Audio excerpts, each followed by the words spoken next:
future depends on you. You can make a difference. You can make old new.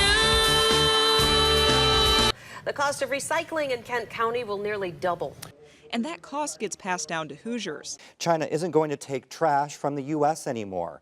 Until now, the UK government has exported Rural our Johnson plastic County, waste, these shipping it drop-off to bins China. are the only way they can 25%. And where does all this go?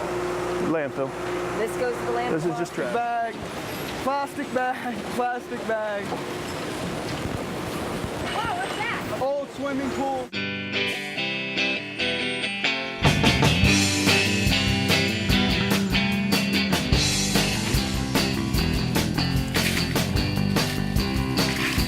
These are pictures of what you throw at.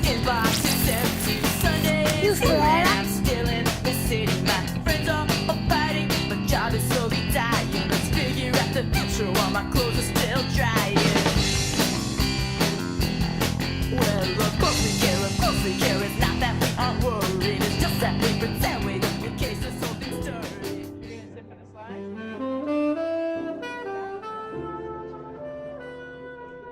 We're going to get started in a couple of minutes. We used to think of recycling, it was feel good, it was win-win, right? Everybody wins. Right now, it's a win-lose from the standpoint that if the tons I'm representing are going into a mill, somebody else's tons are not going in. And that's not where we want to be for our globe, right? For the conservation of resources. Since we got grade 8, that's the best quality. To sell it, I never had problem to sell it. How much we sell it, that's a big problem now. But certain type of material, so like a number 7 plastic or other type of plastic, I cannot even sell it. Used to I got good price for it when China was in the game. Now you cannot even give it free.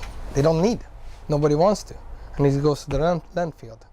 The issues that are most problematic are market instability. We didn't want to collect those materials to begin with because of their problems internationally, and that's only gotten worse since we started collecting those mixed rigids. So ways that California can invest in infrastructure for pre-processing here or processing here, that can also hopefully drive some kind of feedback loop to the manufacturers and what kind of packaging they put out in the world. But also creating market stability in terms of, when stuff we collect has value, it stays out of the landfill much better than when it doesn't.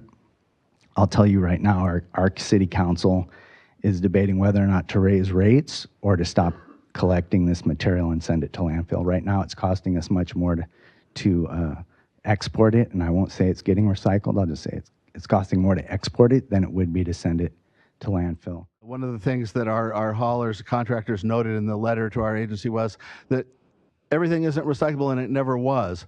Things were just getting landfilled at different points down the chain. One way how they basically how they make the plastic again out of these things, it's a long process. You have to wash it down, you have to grind it down, you have to process. There's a lot of things involved. That's not a small thing. You have to have a lot of money, a lot of space, a lot of infrastructure, and a lot of water to do that.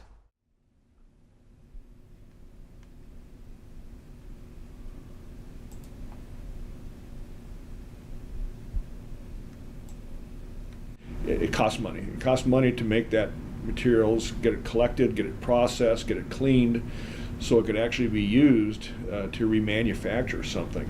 And that's going to be very expensive. And who's going to pay for that? Is that going to be you or me or local government or manufacturers of these products? That all has to be sorted out.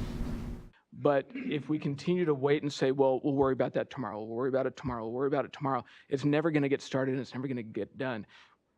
I really hope that we can get the state behind us, and not just CalRecycle, but the state entirely, to help foster and develop those markets and, really demand that these markets are available and that demand that entities are reusing and buying recovered products. The World Bank estimates that globally, we throw away 1.7 billion tons of garbage every year. That's a line of garbage trucks stretching from San Francisco all the way to New York City, full of garbage every day. What makes that worse is the estimate is that by 2025, that number is going to increase to 6 billion tons a year. Not only is that an incredible waste of resources being thrown into a hole in the ground, when you throw that trash into the ground, it can contaminate the land, it can seep into the water table, and if it gets loose in the ocean, it creates enormous gyres or dead zones.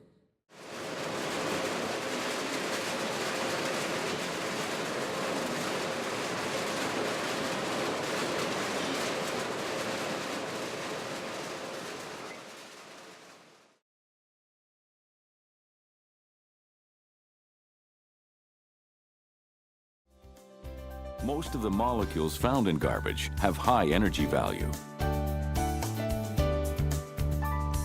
The molecules with minimal energy value remain as solids. Plasma is used to melt these solids into a liquid that, once cooled, becomes an inert glass-like material.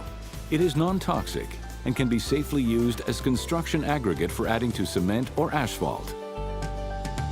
By melting these solids, any remaining energy is recovered as a gas. We actually got letters from CalRecycle saying, yeah, you could go ahead and use this technology to convert waste into energy and fuels using a gasification technology. And when basically the legislature found out about it, there was threatens to take away some of the funding for CalRecycle under the budget process.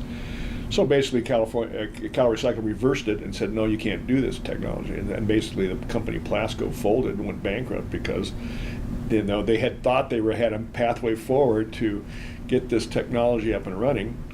The only gasification facility operating in California is a small 10-ton per day facility in Monterey, and it only accounts for about less than 1% of all the solid waste that's generated in Monterey County. It's called Sierra Energy, and it's ironic that there's a California program run by the Air Resources Board to reduce greenhouse gas emissions through cap and trade and through the low carbon fuel standard that puts a premium value on the materials that can produce a fuel with a lower carbon intensity.